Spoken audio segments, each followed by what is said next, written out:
Buenos días a todos. Quisiera empezar agradeciendo al doctor Torres por la invitación a acudir a este foro y además por sugerir el título, el virus de chikungunya, que bueno, en principio me pareció un título interesante y además que encontré por experiencia propia que refleja la reacción de la mayor parte de las personas cuando me he permitido entablar conversaciones sobre el tema. Como les anticipó Jaime, voy a tratar de hablar con ustedes, de echarles el cuento del aspecto virológico del asunto. Y quizás es el menos atractivo de un punto de vista sensacionalista, pero pues, también creo que es tremendamente importante porque el truco o el secreto de enfrentar a un enemigo es tratar de conocerlo lo mejor posible. Así que vamos a tratar de reconstruir o revisar juntos algunos aspectos de la historia natural de este agente.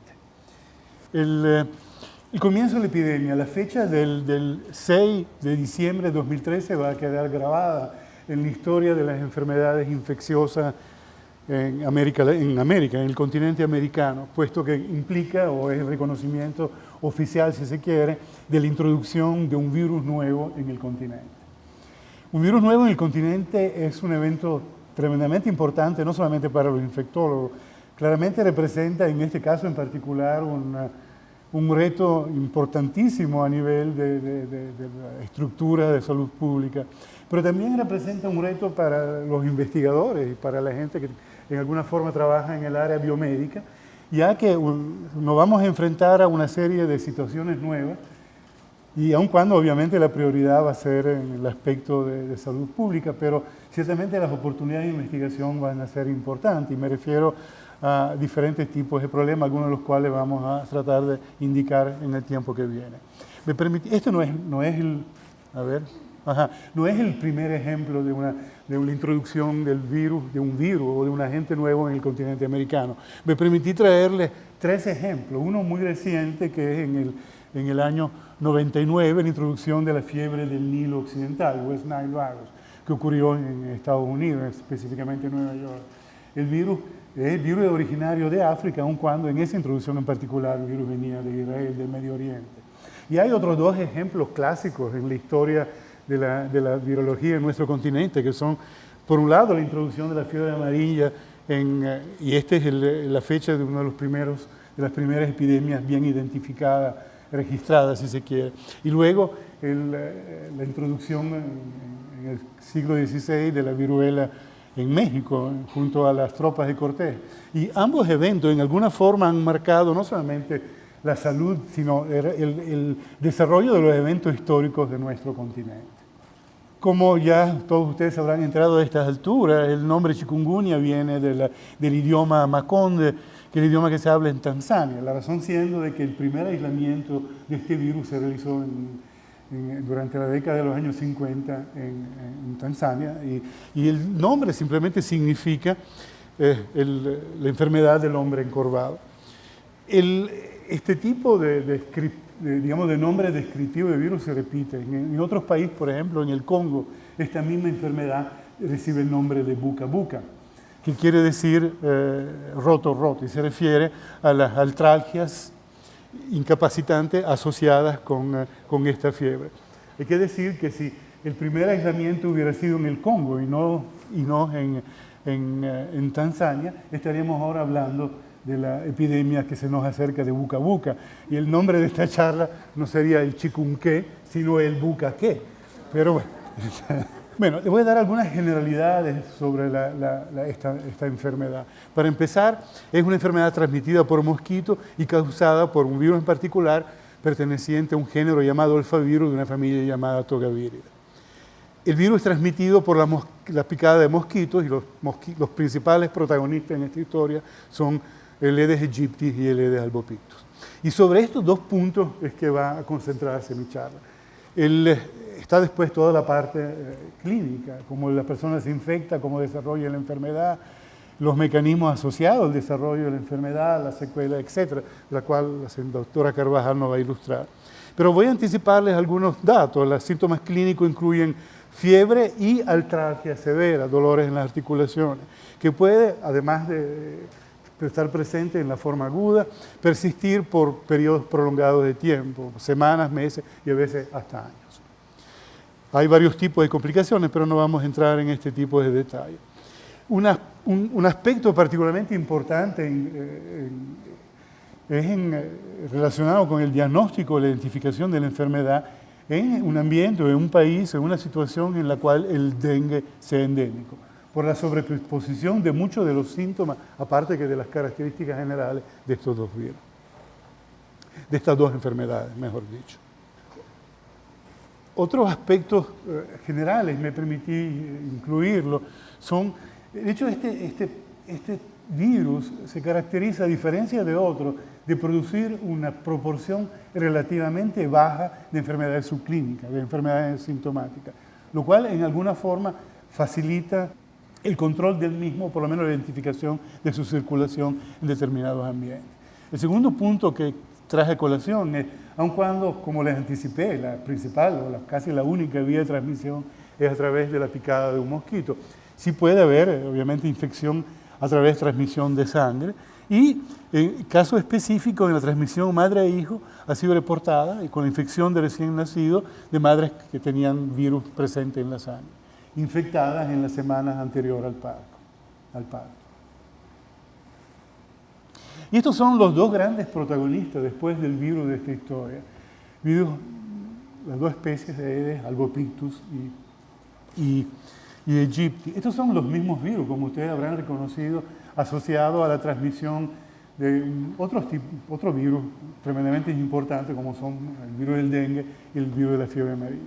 A pesar de ser virus pertenecientes a familias distintas, entonces ser virus genéticamente y bioquímicamente completamente distintos, tienen, sin embargo, una historia natural bastante parecida. Ambos son transmitidos y los ciclos de transmisión son además bastante parecidos. Aparte que en algunos casos también los síntomas, por lo menos entre chikungunya y dengue, son bastante parecidos. Estamos todos familiarizados con el virus de Aedes aegypti por las grandes campañas que se han realizado para la prevención del dengue. Quizá un poco menos con el virus con el mosquito Aedes albopictus, también conocido como mosquito tigre. Es interesante la sobreposición de estos dos agentes, que en alguna forma le permite a la transmisión viral ocupar varios tipos de ecosistemas, varios tipos de ambientes. Así como el Aedes aegypti es un mosquito, insisto, es un mosquito que vive en completa proximidad del hombre y en situaciones básicamente urbanas. El albopictus es un poquito más audaz y además de situaciones urbanas ocupa también espacio no tan peridoméstico. Entonces la combinación de estos dos agentes hace que cualquier agente transmitido por ellos tiene una enorme capacidad de penetración en diferentes ambientes. Y este es el ciclo de transmisión. Existen básicamente, en el caso de chikungunya, dos ciclos involucrados. Uno es el ciclo clásico, que involucra, el que ocurre en las grandes concentraciones urbanas, y básicamente consiste en la infección a partir de humanos a través de uno de estos dos mosquitos de otros humanos, y así sucesivamente. La transferencia horizontal de una región a otra ocurre bien a través del movimiento de personas infectadas o en algunos casos hasta de los mismos vectores infectados. Ahora, esto ocurre en Asia, básicamente, o ha ocurrido hasta ahora en Asia, básicamente, y en las grandes concentraciones urbanas en África. Pero en África además subsiste y es importante un segundo ciclo, es un ciclo, si se quiere, enzootico, en el cual el virus se mantiene a través de poblaciones de primates no humanos, de monos, básicamente, que son infectados por algunas especies de mosquitos, básicamente mosquitos arbóreos, y es el mismo ciclo básicamente de la fiebre amarilla selvática. En algunos casos el virus sale de este ciclo e infecta urbanos, e infecta hombres que se mueven en un ambiente selvático o semiselvático. Y se han dado epidemias limitadas en su extensión, mediadas por estos mismos vectores en gente que vive, sobre todo en África. Este ciclo no se ha visto en Asia y todavía no se ha ni siquiera estudiado, obviamente, y no puede haber sido en América. En África el ciclo es mantenido por un ciclo zoonótico y el evento clave aquí es que los mosquitos responsables son mosquitos arbóreos como Aedes furciferi y Aedes africanos. Y esta es, si se quiere, una revisión del ciclo de transmisión de chikungunya por Aedes aegypti. Es básicamente el mismo ciclo y de hecho hasta la figura es la misma porque está sacada que se ha planteado para el caso de dengue. El ciclo empieza con una persona virémica, una persona que tenga virus en la sangre. La viremia es un evento clave en establecer la historia natural de este virus. Se ha detectado en personas infectadas por chikungunya niveles altísimos de viremia. La viremia normalmente puede fluctuar entre 10 a la 5 y 10 a la 12 unidades, genomas virales por mililitro de sangre. 10 a la 12, para dar una idea, significa 1.000.000 de millones de genomas. Eso es un mililitro de sangre. Así que la cantidad de viremia, o los niveles de viremia alcanzados son una primera variable importantísima en definir la facilidad con la cual un mosquito llega a infectarse o no infectarse.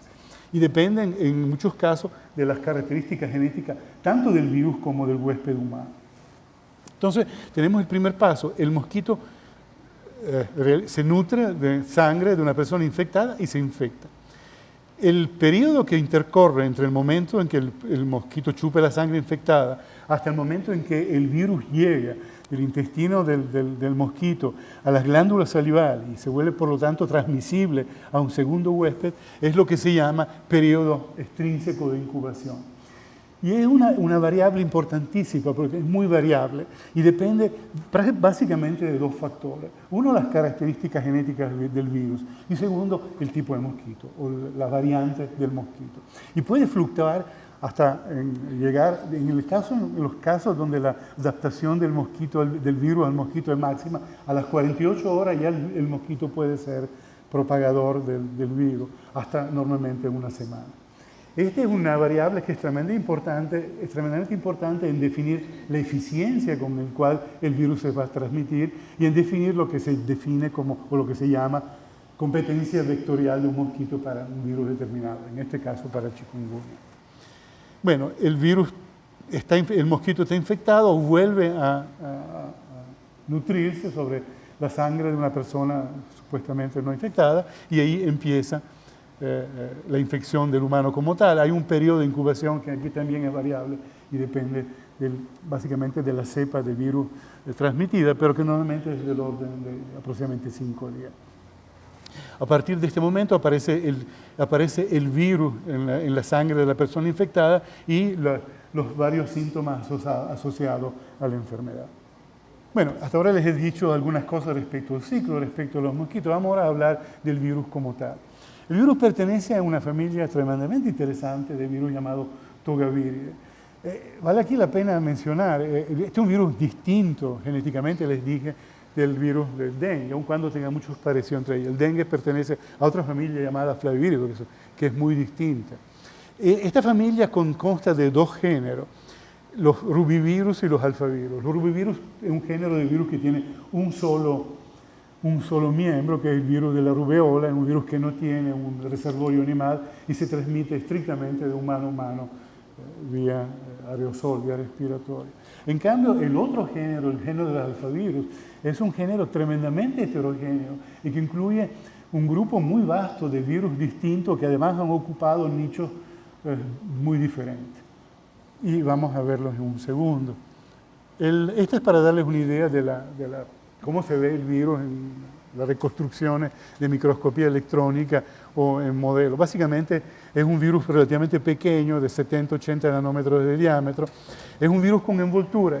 Si uno analiza la estructura del virus, va a dar cuenta que tiene un ácido nucleico formado por una RNA de polaridad positiva, simple cadena, de alrededor de 10.000 pares de base, rodeado por una cápside proteica formada por una proteína de la cápside, esta 240 unidades, esta es la forma de la cápside, la cual a su vez está rodeada por una membrana, por una bicapa lipídica, en la cual están insertadas estas espículas. Esas espículas son formadas cada uno por los un trímero de dos proteínas distintas, la 1 y la 2. Y son importantísimas porque en alguna forma son las que definen la interacción del virus con la célula huésped, son las que definen qué célula va a infectar, son las que intervienen en el evento infeccioso, determinando la fusión entre la membrana del virus y la membrana de la célula huésped. Y también son importantes porque son un blanco preferencial de la respuesta inmune del huésped. Anticuerpos dirigidos contra determinante antigénico de esas proteínas son los responsables de neutralizan el virus y pueden prevenir o controlar la infección. Esta es simplemente una reconstrucción basada en una crioelectromicroscopía del virión del virus chikungunya. Y como ustedes se fijarán, estas son las espículas vistas desde arriba, cada una es un trímero y se ve con bastante claridad la forma trimérica de las 3 subunidades que intervienen en cada uno de ellos. Hay 80 de esto. Yo sé que esto no es particularmente interesante, excepto no para los virólogos, pero es casi inevitable incluirlo en en las charlas donde se hablan de estos virus. Les voy a presentar aquí algo así como la filogenia de estos alfavirus. ¿Qué quiere decir la filogenia? Es la representación, es un árbol filogenético, es la representación gráfica de las relaciones genéticas existentes entre los diferentes miembros, en este caso del género alfavirus. Se basa en la comparación de la similitud entre la secuencia nucleotídica de estos virus. Y si uno ve, estamos hablando de los alfavirus, que es el género al cual pertenece nuestro virus, el chikungunya. Y uno puede, cuando analiza este grupo de virus, identificar dos grandes líneas evolutivas, que además están caracterizadas por su localización geográfica. Les decía, por un lado por su caracterización geográfica, esta línea evolutiva, bueno, caracterizada por la mayor parte de sus componentes, pertenecen al Nuevo Mundo, a las Américas. Entre ellos se incluyen, bueno, complejos importantes. Nosotros tenemos en nuestro continente y en Venezuela en particular muchos de estos virus. De hecho, uno de los grupos más importantes es el complejo de la encefalitis equina venezolana. Después la encefalitis equina del este, encefalitis del oeste y así sucesivamente. El otro linaje genético importante está asociado al Viejo Mundo, básicamente a África, a partes de Asia y hasta Australia. Y una segunda característica que no es completa, y en este grupo está nuestro virus, el chikungunya. Una segunda característica asociada y muy bien separada entre los dos grupos es el tipo de enfermedades que producen en humanos o en sus huéspedes. Y así como los virus del Nuevo Mundo tienden a producir enfermedades de tipo encefalítico, los virus tienen habilidad en alcanzar el sistema nervioso central, multiplicarse en él y inducir una encefalitis. Los virus de este grupo del Viejo Mundo son artritogénicos, tienden más bien a producir enfermedades donde la principal manifestación son problemas en las articulaciones, son artritis. Y de estos, iba a decir una enfermedad nueva en nuestro continente. De hecho, no lo es. En nuestro continente circulan virus que son del Nuevo Mundo, pero que sin embargo, filogenéticamente, digamos, están asociados a este grupo. Y uno de ellos es el virus mayaro, que fue descrito, un brote en nuestro país fue descrito justamente por Jaime hace unos cuantos años. Pero lo que nos vamos a enfrentar es una enfermedad distinta, no solamente por las características clínicas, sino sobre todo por la cantidad de personas involucradas, que estamos hablando de varios órdenes de magnitud de casos respecto a los que han ocurrido en el caso de Mayaro. Y bien, el caso de chikungunya, existe un solo serotipo. ¿Qué quiere decir? Existe una sola variante antigénica principal. Y eso tiene como consecuencia que si yo me infecto con chikungunya, no voy a sufrir una reinfección con el mismo virus, ya que, como les decía, a diferencia del dengue, donde ustedes saben existen 4 especies, 4 serotipos distintos. En el caso que yo me infecte con dengue 1, sigo siendo susceptible a la infección con cualquiera del otro serotipo. No ocurre así con chikungunya, donde el serotipo es único. Pero si bien el serotipo, esta propiedad antigénica básica, es común, eso no quiere decir que no haya variación, y de hecho el virus presenta una variación antigenética importante. Y vamos a tratar de entenderla, porque esa ha sido la clave para entender cómo el virus se ha portado, el virus se ha movido en estos últimos años.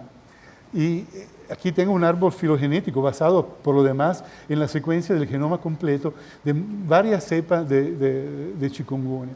A partir de este tipo de información y a partir conjuntamente con la información que viene de los registros epidemiológicos clásicos, uno puede en alguna forma reconstruir la historia del chikungunya,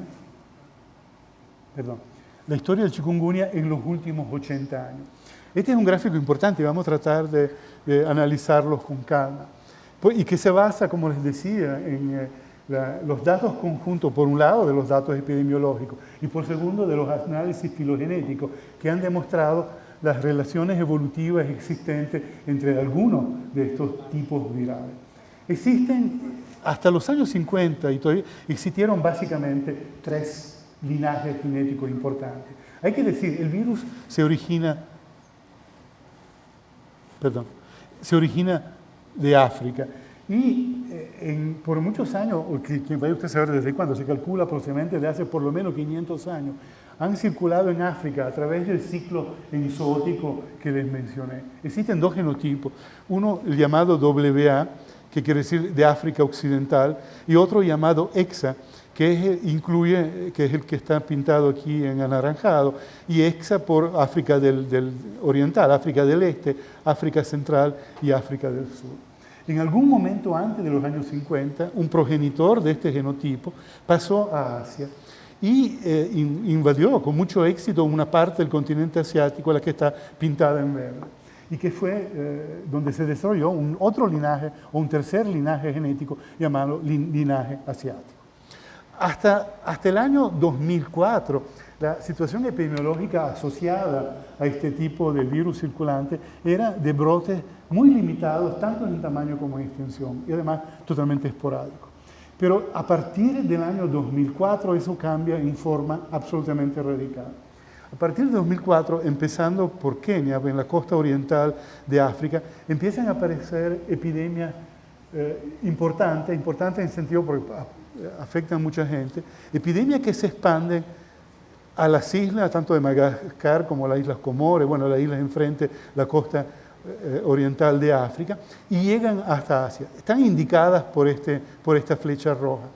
Y cada una de ellas está caracterizada por brotes muy violentos que afectan un número muy importante de personas. Se calcula que, y aquí están indicados, las regiones afectadas están indicadas por estos círculos, se afectan aproximadamente 6 millones de personas.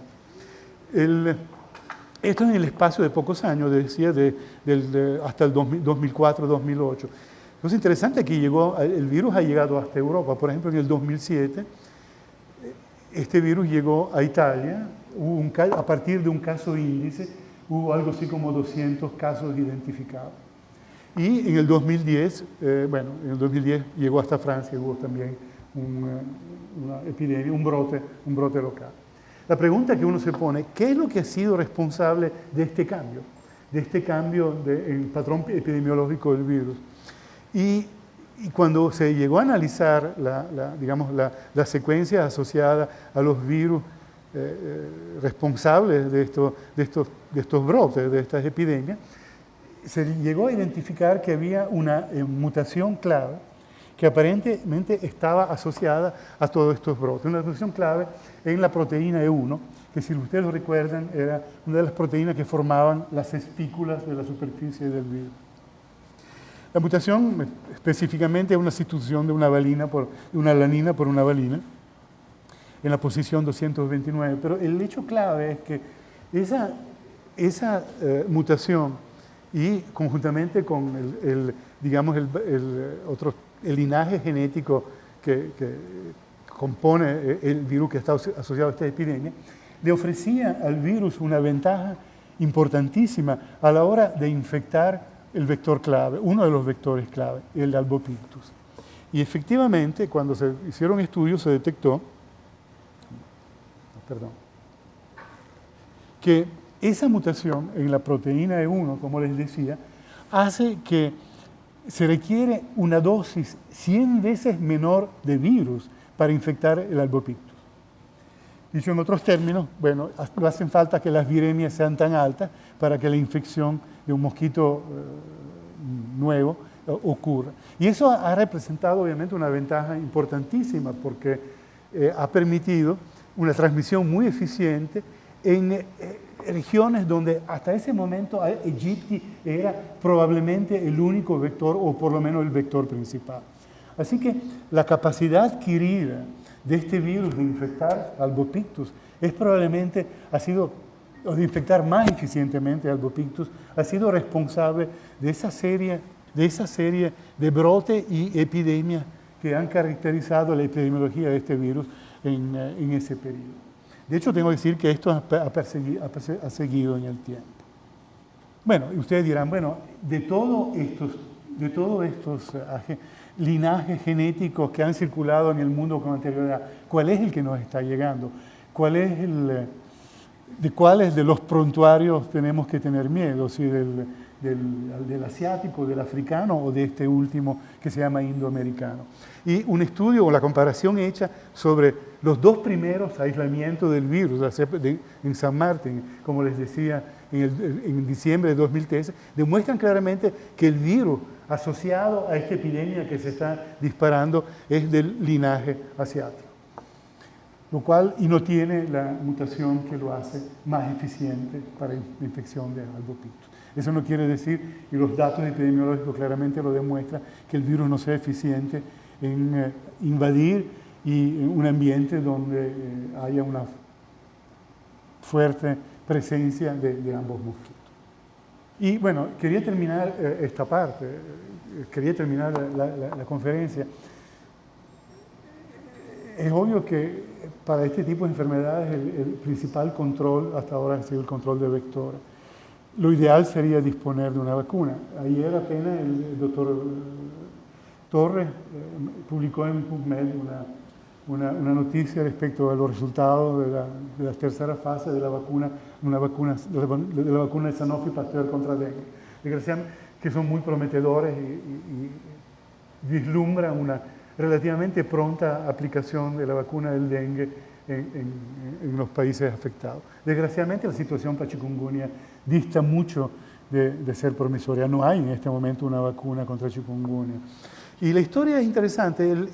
Hubo un esfuerzo importante para producir una vacuna utilizando la estrategia clásica de obtener un virus vivo atenuado, que además es la estrategia más barata y eficiente por lo general para una vacunación viral. De hecho, se lograron obtener, y esto fue una candidata desarrollada por USAMRIID, por el Instituto de Investigación Médica del Ejército de los Estados Unidos. Y consiguieron un virus atenuado relativamente muy eficiente en inducir, no voy a decir que protección, pero inducir un indicador de protección como podía ser una respuesta anticorpal adecuada.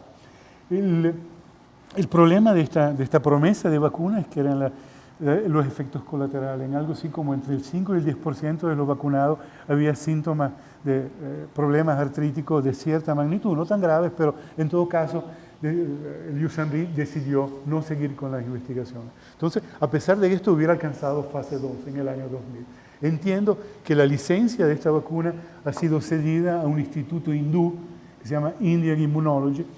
Es lógico hindú, porque si ustedes recuerdan el mapa anterior, la India había sido uno de los países más afectados por el chikungunya. Hay otras promesas, quizás la que esté más cercana, porque ya ha llegado fase 1, es una vacuna tipo VLP. ¿Qué quiere decir VLP? Es Virus-like Particle. Son partículas semisintéticas virales. No, son producidas por la coexpresión de varias proteínas virales en una misma célula.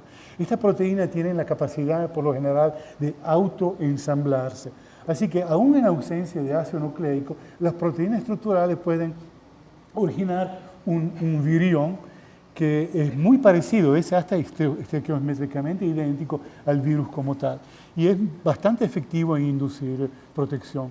Entiendo que hay varias iniciativas de esta vacuna. La más adelantada es del Instituto Nacional de Salud de Estados Unidos. Y hay una en Europa, en Holanda, basada en la expresión en baculovirus. Finalmente, quizá esta es la última, es la llamada vacuna chikungunya Ides, que es un virus atenuado, modificado genéticamente a partir de un clon infeccioso, que es particularmente interesante porque ha dado resultados muy esperanzadores en animales modelos. Pero como sea, me temo que por el momento nuestra única y principal arma de prevención de lo que viene es el control de vectores, así que mosquitero, off y otros artilugios de ese tipo. Y quería terminar,